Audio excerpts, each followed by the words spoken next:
దేవుని పరిశుద్ధ నామమునకు స్తోత్రము. దేవుని బిడ్డలారా, రోమా పత్రిక 4వ అధ్యాయము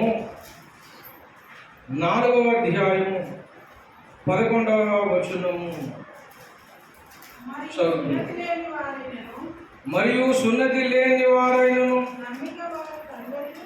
నమ్మిన వారందరికీ అతడు తండ్రి అగుట వలన వారికి నీతి ఆరోపించుటకై అతడు సున్నతి పొందక మునుపు తనకు కలిగిన విశ్వాసం వలన నీతికి ముద్రగా సున్నతి అనే గుర్తును పొందెను.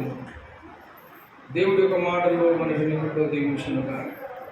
దేవుని బిడ్డలారా, అబ్రహాము విషయాలు ఇక్కడ తెలియజేస్తూ, అబ్రహాము ఎలాంటి విశ్వాసం కలిగి ఉన్నాడు, అబ్రహాము ఎప్పుడు నీతిమంతుడిగా తీర్చబడ్డాడు అంటే రోమాపత్రిక 4:10 అంటాడు.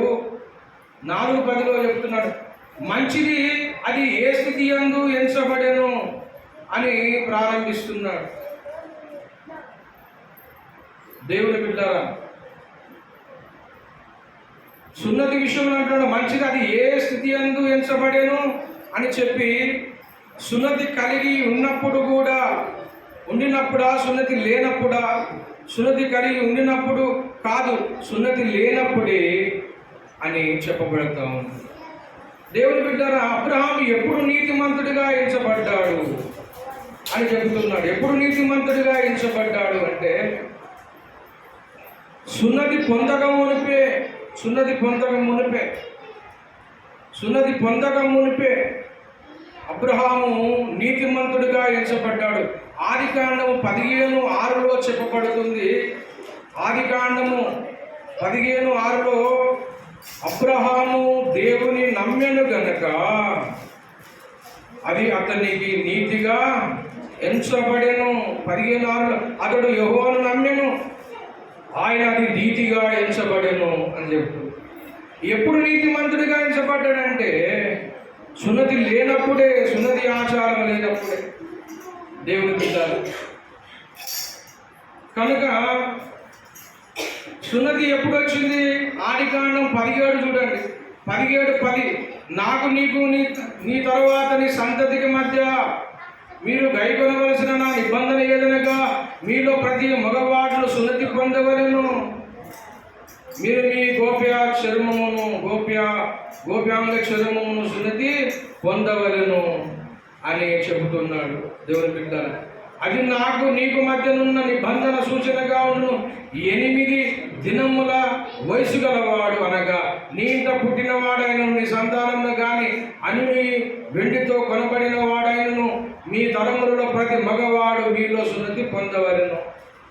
సున్నతి పొందినప్పుడు నీతిమంతుడిగా తీర్చబడగా, సున్నతి పొందక మునిపే 15వ అధ్యాయంలోనే అబ్రహాము దేవుని నమ్మెను కనుక అది అతని నీతిగా ఎంచబడ్డాడు. దేవుని బిడ్డలారా, విశ్వాసులకు తండ్రి అని అబ్రహాముకు పేరు. విశ్వాసులకు తండ్రి.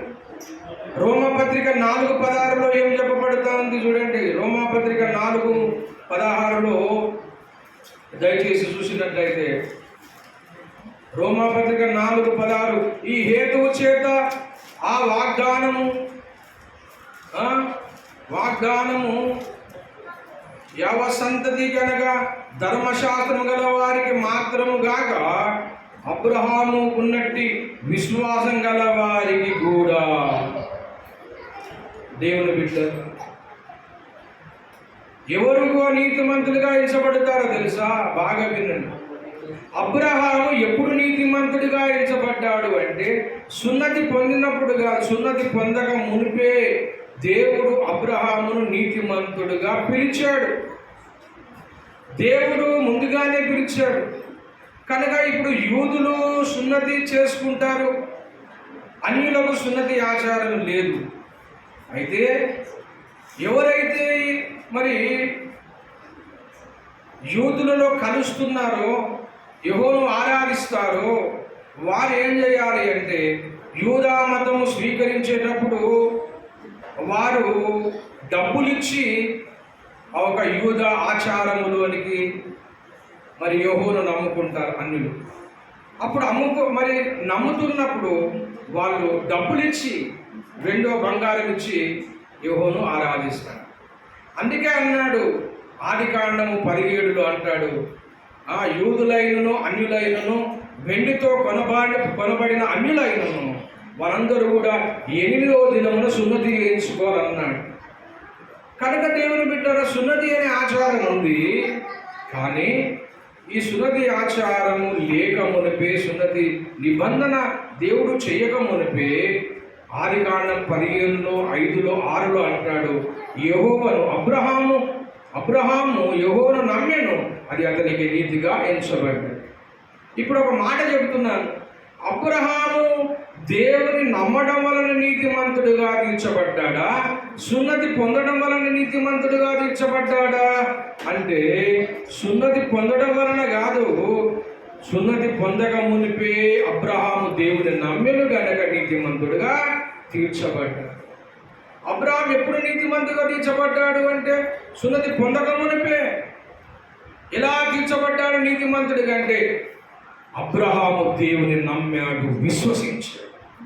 విశ్వాసం వలన నీతిమంతులుగా తీర్చబడతాం. దేవుని బిడ్డలారా, ఈనాడు రక్షణ పొందాలి అంటే మన నీతి భక్తి ద్వారా, మన ఆచార ద్వారా, మన మంచితనము ద్వారా, మనకున్న చదువు ద్వారా, మనకున్న అందచందాలన్న ద్వారా, మనకున్న కులమును బట్టి, మనకున్న చదువును బట్టి, ఏదాన్ని బట్టి రక్షణ రాదు. దేవుని బిడ్డలారా, యూదులకైనా అన్యులకైనా రక్షణ ఏ దాని ద్వారా వస్తుంది? రక్షణ అంటే యేసుక్రీస్తునందు విశ్వాసం ఉంచిన వారికి మాత్రమే రక్షణ వస్తుంది. యేసునందు విశ్వాసం ఉంచిన వాడు రక్షింపబడు. నమ్మకం ద్వారా, విశ్వాసం ద్వారా రక్షణ వస్తుంది. అందుకే అబ్రహాము యెహోవాను నమ్మెను కనుక నీతిమంతుడుగా తీర్చబడ్డాడు. అబ్రహాము దేవుని నమ్మాడు. అలాంటి విశ్వాసం ఎవరిలో ఉంటుందో వారు కూడా నీతిమంతులని చెబుతుంది బైబిల్. అదే రోమాపత్రిక 4:10లో చెప్పబడిన మాట. 4:16 అంటాడు, అబ్రహామును కున్నట్టి విశ్వాసము గల వారికి కూడా. దేవునికి స్తోత్రం. అబ్రహాముకున్నట్టి విశ్వాసము. అబ్రహాంకి ఎలాంటి విశ్వాసం ఉంది? అబ్రహాంకి ఏ విశ్వాసం ఉందో ఆ విశ్వాసము ఈనాడు నీకుంటే నువ్వు రక్షింపబడతావని అంటూ. ఆచారాల వల్ల రక్షణ రాదు, సాంప్రదాయాల వల్ల రక్షణ రాదు. నేను వంశపరంగా యూదులను యేసయ్య వంశము వాడన అన్నా నీకు రక్షణ రాదు. నువ్వు అన్యుడవన్నా రక్షణ రాదు, గొప్ప కులమన్నా రక్షణ రాదు, చాలా చదువుకున్నా రక్షణ రాదు, ఎన్ని విలువలున్నా రక్షణ రాదు. కానీ రక్షణ నమ్ముట వలన వస్తుంది. ఆ నమ్మకం అబ్రహాములో ఉంది. అబ్రహాముకున్నటువంటి విశ్వాసం గలవారుగా నువ్వు ఉండగలిగితే నువ్వు నీతిమంతుడు. కనుక దేవుని బిడ్డలారా, విశ్వాసులకు తండ్రి అబ్రహాము. విశ్వాసులు ఎంతమంది అయితే ఉన్నారో, విశ్వాసం కలిగిన వారు ఎంతమంది అయితే ఉన్నారో వారందరికీ కూడా మార్గదర్శనం అబ్రహాము. భూమి మీద ఎంతమంది అయితే విశ్వాస వీరులు ఉన్నారో, విశ్వాసం కలిగిన వారు ఉన్నారో వారందరికీ తండ్రి అబ్రహాము. ఎందుకు తండ్రి అయినాడు అబ్రహాము అంటే అందరికంటే మాదిరి చూపిన వాడు అబ్రహాము. దేవుని బిడ్డలారా, ఎంతగా నమ్మాడు అబ్రహాము అంటే 99 సంవత్సరాలు అబ్రహాముకు, 100 సంవత్సరాలు వచ్చాయి అబ్రహాముకు. దేవుడు వాగ్దానం చేశాడు, నీకు సంతానం ఇస్తానని. వయసు 100 సంవత్సరాలు. కానీ వాగ్దానం ఇచ్చాడు సంతానం వస్తుందని. ఎప్పుడు ఇచ్చాడు? 100 సంవత్సరాలు. 100 సంవత్సరాలప్పుడు వాగ్దానం ఇచ్చావు, కానీ మరి నెరవేరడానికి వయసు లేదు కదా, నెరవేరడానికి ఆరోగ్యం లేదు కదా, నెరవేరడానికి పరిస్థితులు బాగులేదు కదా. నా భార్య వయసు 90 సంవత్సరాలు, నా వయసు 100 సంవత్సరాలు. నువ్వు వాగ్దానం ఇస్తే సరిపోతుందా? ఇప్పుడు నెరవేరుతుందా అది అంటే నెరవేరదు. మరి నెరవేరనప్పుడు ఎందుకు ఇచ్చావు వాగ్దానం? నెరవేరనప్పుడు, సహకరించినప్పుడు, వయసు లేనప్పుడు, పరిస్థితులు బాగలేనప్పుడే దేవుని వాగ్దానము అందు విశ్వాసం ఉంచాడు అబ్రహాం. దేవుని నిరీక్షణకు ఆధారం లేనప్పుడు అబ్రహాము నిరీక్షణ కలిగి నమ్మాడు. ఆధారం లేదు,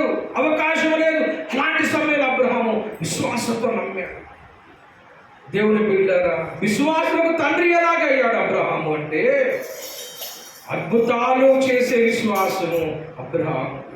ఎలాంటి పరిస్థితులు ఎలాగున్నప్పటికీ కూడా, ఎలాంటి పరిస్థితులు అడ్డుదిడ్డంగా ఉన్నప్పటికీ కూడా నేను దేవుని మాటను నమ్ముతానని మొండి విశ్వాసము అబ్రహాముకు ఉన్నది కనుకనే అబ్రహాము విశ్వాసులకందరికీ తండ్రి అయిపోయాడు.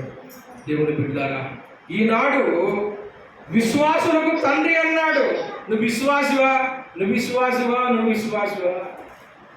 విశ్వాసి అంటే అర్థం ఏంటి? ముందు చెప్పాము, దేవుని యందు విశ్వాసం ఉంచిన వారే విశ్వాసులు. దేవుని నమ్మకముతో దేవుని నమ్మిన వారే విశ్వాసులు. యేసు దేవుడని నమ్మి, నా కోసం మరణించి తిరిగి లేచాడని నమ్మి, నా పాపములు క్షమిస్తాడని నమ్మిన వాడే విశ్వాసి. వారిని విశ్వాసులు అంటారు. ఇప్పుడు విశ్వాసులకు ఒక పరీక్ష ఉంది, విశ్వాసులకు ఒక ఛాలెంజ్ ఉంది. ఏంటో తెలుసా? దేవుని బిడ్డలారా, నువ్వు విశ్వాసులైతే అబ్రహాము విశ్వాసులకు తండ్రి, అవిశ్వాసులకు తండ్రి కాదు. అబ్రహాము అపనమ్మకులకు విశ్వాసి కాదు. అబ్రహాము తిరిగి వాళ్ళకి విశ్వాసిగా తండ్రి కాదు. అబ్రహాము ఎవరికి తండ్రి అంటే ఎవరిలో విశ్వాసం ఉందో. నీ పరిస్థితి లేదైనా నువ్వు దేవుని యందు నమ్మకం ఉంచావా, నీకు తండ్రి అబ్రహాము. ఈనాడు దేవుని బిడ్డలారా, మన విశ్వాసము బలముగా ఉండాలి. నీ తండ్రి అబ్రహాము కావాలి అంటే నీలో విశ్వాసం ఉండాలి. నీ పరిస్థితులు బాగలేవా? అప్పులున్నాయా? అనారోగ్యం ఉందా?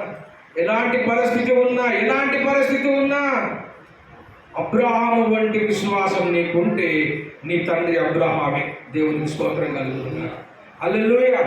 దేవుని బిడ్డలారా, అబ్రహాము వంటి విశ్వాసం మనం కలిగి ఉండాలి. అబ్రహాముకు అలాంటి విశ్వాసం ఉంది. అలాంటి విశ్వాస వీరుడికి అబ్రహాము తండ్రి.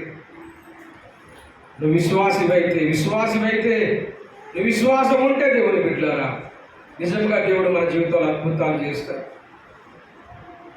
విశ్వాసులకు అద్భుతాలు చేస్తాడు. నీలో విశ్వాసం ఉందా లేదా నిన్ను నువ్వే పరీక్షించుకో. 2 కొరింథీయులకు రాసిన పత్రికలో చెప్తున్నాడు చూడండి. 2 కొరింథీయులకు రాసిన పత్రిక చివరి అధ్యాయంలో అంటాడు. 2 కొరింథీ పత్రిక చివరి అధ్యాయము 13:5 అంటాడు, మీరు విశ్వాసం గలవారై ఉన్నారో లేదో మిమ్మును మీరే శోధించుకొని చూసుకొనుడి అన్నాడు. మీలో విశ్వాసం ఉందా? దేవుని బిడ్డలారా, ఏదో కష్టం, బాధ, సమస్యలు వచ్చినప్పుడు దేవుని వదిలేసిపోవడం కాదు. పరిస్థితులు ఎలాగున్నా, ఎలాంటి పరిస్థితుల్లో ఉన్నప్పటికీ కూడా నువ్వు దేవుని యందు విశ్వాసం ఉంచాలి. అప్పుడే నువ్వు విశ్వాసం. ఎవరు పడితే వాళ్ళు విశ్వాసులు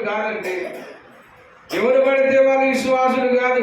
అంతవరకు సహించిన వాడే రక్షింపబడతాడని చెప్తున్నాడు. దేవుని బిడ్డలారా, యేసయ్యను ఎంతమంది చూసామండి? మనము ఎవరము చూడలేము యేసయ్యను. కానీ యేసయ్యను ఎవరు చూడలేము, కానీ యేసయ్యను నమ్మినాము మనం అంటాడు. పేతురు పత్రిక చూడండి. పేతురు పత్రిక ఒక మాట. పేతురు పత్రికలో ఏముంది? మొదటి పేతురు పత్రిక 1వ అధ్యాయము 8వ వచనంలో ఏముంది చూడండి. మొదటి పేతురు 1:8, మీరు ఆయనను చూడకపోయినను ఆయనను ప్రేమించుచున్నారు. మీరు ఆయనను చూడకపోయి, యేసయ్యను మనం చూడలేదు, సిలువ వేసింది చూడలేదు, చచ్చిపోయింది చూడలేదు, మరణించి తిరిగి లేచింది చూడలేము, అయినా యేసును నమ్మాము. మీలో విశ్వాసం ఉందో లేదో మిమ్మల్ని మీరే పరీక్షించుకోండి బిడ్డ. నీ విశ్వాసం గట్టిదా? శోధన వచ్చింది, నీ విశ్వాసం గట్టిదా? ఏదో అప్పుల బంధకాలు ఉన్నాయి, నీ విశ్వాసం గట్టిదా? ఏదో అనారోగ్యం వచ్చింది, నీ విశ్వాసం గట్టిదా? లోకమంతా వ్యతిరేకమైంది, నీ విశ్వాసం గట్టిదా? నేనందరూ వదిలిపోయారు, నీ విశ్వాసం గట్టిదా?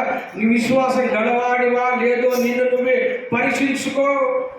నువ్వు పరీక్షించుకున్నప్పుడు నీ విశ్వాసం గట్టిదైతే, దేవుడి వాగ్దానాలను నమ్మగలిగితే, దేవుడు నీ జీవితంలో ఎన్ని అద్భుతాలను జీవితంలో ఇదివరకు చేశాడో వాటన్నిటి నువ్వు నమ్మగలిగితే నీలో విశ్వాసం ఉన్నదని అర్థం. నీ జీవితంలో, గత జీవితంలో చూడు ఎన్ని అద్భుతాలు జీవితంలో చేశాడో, ఎన్ని అద్భుతాలను జీవితంలో జరిగించాడో.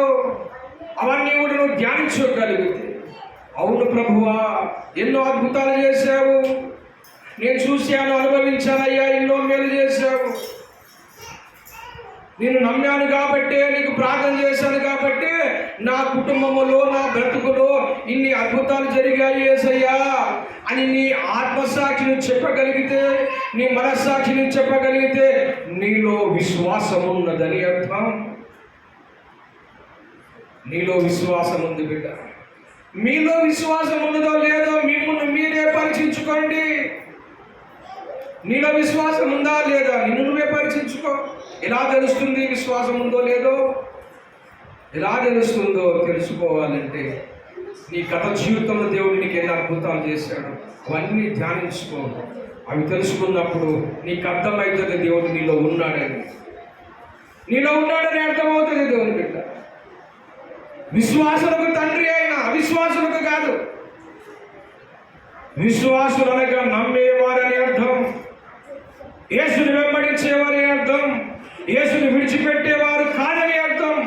ఎన్ని కష్ట పరిస్థితులు వచ్చినా యేసుని వదలకుండా, ఎన్ని శ్రమలైనా, నిందలైనా, అవమానాలైనా, ఇలాంటి పరిస్థితులు వచ్చినా యేసుని వదలకుండా ముందుకు సాగేవారని అర్థం. వారు విశ్వాసులు, వారు విశ్వాసులు. అలాంటి విశ్వాసులకు అబ్రహాము తండ్రి. ఎవరికి పడితే వారికి అబ్రహాము తండ్రి కాడు. తిరిగి వారికి అవిశ్వాసులకు, ఏదో ఇంత కష్టం వస్తే యేసుని వదిలి వెళ్ళిపోయే వారికి కాదు అబ్రహాము తండ్రి. అబ్రహాముకి ఎలాంటి విశ్వాసం ఉందో ఆ విశ్వాసం నీకు ఉంటే నీకు అబ్రహాము తండ్రి. విశ్వాసులకు తండ్రి ఆయన, విశ్వాసులకు తండ్రి, విశ్వాసులకు తండ్రి ఆయన. విశ్వాసులంటే మామూలు ముచ్చట కాదు. విశ్వాసం కలిగిన వారంటే మామూలు విషయం కాదు. మనలో మనం విశ్వాసం కలిగిన వారమా? అబ్రహాముకున్న విశ్వాసం ఉందా? మనం పరీక్షించుకోవాలి. అబ్రహాముకున్న విశ్వాసం నాకు ఉండాలి. ఎలాంటి విశ్వాసం, ఎలాంటి విశ్వాసం? భక్తులకున్న విశ్వాసం మనలో ఉండగలిగితేనే విశ్వాసవి. భక్తులకున్న విశ్వాసం నీలో ఉండగలిగితేనే విశ్వాసవి. భక్తులకున్న విశ్వాసం నీలో ఉండగలిగితే నీ తండ్రి అబ్రహాం అవుతాడు. ఇలాంటి కృప మనకందరికీ దేవుడు దయచేయునుగా. ప్రార్థన చేసుకున్న తనలో వచ్చి ప్రేమ కలిగిన మా పరిశుద్ధ పరమ తండ్రి యేసయ్య, చెప్పబడిన వాక్యం మానవ వీధుల్లో అందరిలో పలికలు విశ్వాస వీరులుగా చేయండి. అబ్రహాముకున్న విశ్వాసం మాలో ఉండునుగాక. అబ్రహాముకున్న విశ్వాసం మాలో ఉండునుగాక. అలాంటి విశ్వాసులకే అబ్రహాము తండ్రి అన్నావు తండ్రి. నా తండ్రి అబ్రహాం అని చెప్పుకోవడానికి నాలో అబ్రహాముకున్న విశ్వాసం ఉండునుగాక. మా బ్రతుకులో, మా కుటుంబాలు ఉండునుగాక. ముందున్న వారమంతా ఉండునుగాక. అట్టి కృప మాకు అందరికీ దయచేసి వచ్చిన ప్రతి బిడ్డను ఆశించి దీవించండి. వింటున్న వారిని దీవించి ఆశీర్వదించి అద్భుత కార్యాలు, ఆశ్చర్య కార్యాలు, ఎర్ర సముద్రాలు చీల్చే అద్భుతాలు, మృతులను చనిపోయిన వారిని లేపే అద్భుతాలు ప్రతి జీవితంలో చదువును గాక. అయ్యా నీకు స్తోత్రం. గొప్ప కార్యాలు చేసే విశ్వాస వీరులు అవుదురు గాక ప్రభు. అందరిని దీవించండి, బలపరచండి నాయన. ఎవరిలో అవిశ్వాసం ఉండవద్దు, ఇలాంటి చీకటి ఉండవద్దు, ఇలాంటి సాతాను మాటలు ఉండవద్దు. సాతాను కార్యాలు, చీకటి కార్యాలని యేసు రక్తంలో కాలిపోవును గాక. పరిశుద్ధాత్మ కార్యమే అందరిలో జరుగును గాక. అబ్రహాముకున్న విశ్వాసమే విశ్వాసులలో ఉండును గాక. అట్టి కృప దయచేసి దీవించి ఆశీర్వదించి పంపించున్నాము. యేసయ్య నామములో తండ్రి. తండ్రి దేవుని ప్రేమ, కుమారుని యొక్క కృప, పరిశుద్ధాత్మ సహవాసం సన్నిధి కూడుకున్న మనకు భూలోకమందుల సకల భక్త బోధి సదాకాలం తోడైండును గాక. ఆమేన్, ఆమేన్. అందరికీ వందనాలు. దేవుడి మీద దీవించును గాక.